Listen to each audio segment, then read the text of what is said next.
Consent is voluntary and mutual and can be withdrawn at any time. If you're still struggling to understand, just imagine instead of initiating sex, you're going to run the O course. You say, "Hey, would you like to run the O course?" And they go, "OMG, I would love to freaking run the O course. Thank you." Then you know they want to run the O course. Now, if you say, "Hey, would you like to run the O course?" And they're like, I'm not really sure. Then, yeah, you can take them to the O course, but be aware that they might not want to run it.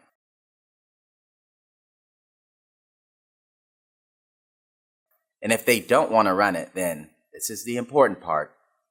Don't make them run it.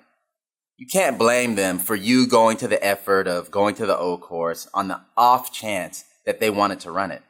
You just have to deal with them not running it. Just because you ran it doesn't mean that you're entitled to make them run it. If they say, "No thank you," then don't take them to the O course. Period. Don't make them go. Don't make them watch you run it, and don't get annoyed for them not wanting to run it. They just don't want to run the O course. Get it? Now, they might say, "Yes, please, that's kind of you." And then when they get to the O course, they actually don't want to run it at all. Sure, that's kind of annoying, and you've gone through the effort of going to the O course, but they still remain under no obligation to run it. They did want to run it, now they don't.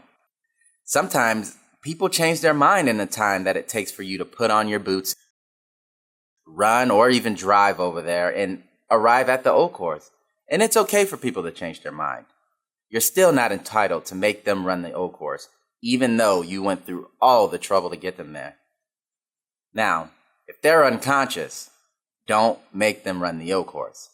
Unconscious people don't want to run the O course. More importantly, they can't answer the question, "Do you want to go to the O course?" Because it's obvious, they're unconscious.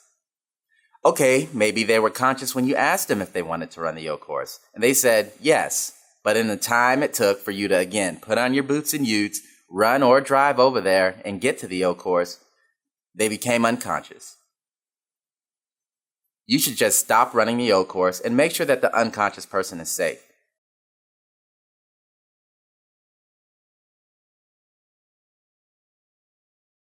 And then, here's another important part.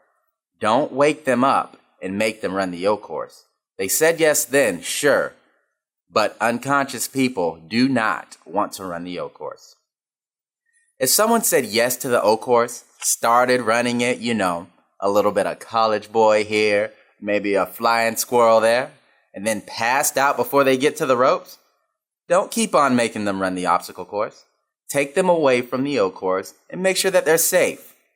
Because, again, unconscious people don't want to run the O course. Trust me on this one. If someone said yes to running the O course around your house maybe last Saturday, that doesn't mean that they want to run the O course all the time.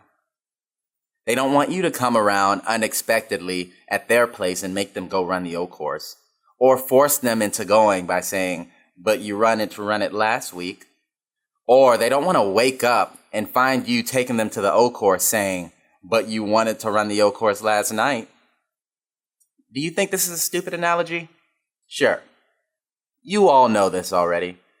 But if you can understand how ludicrous it is to force people to run the O course when they don't want to, and you're able to understand when people don't want to run the O course, then how hard is it to understand when it comes to sex? Whether it's the O course, riding your bike, or sex, consent is everything.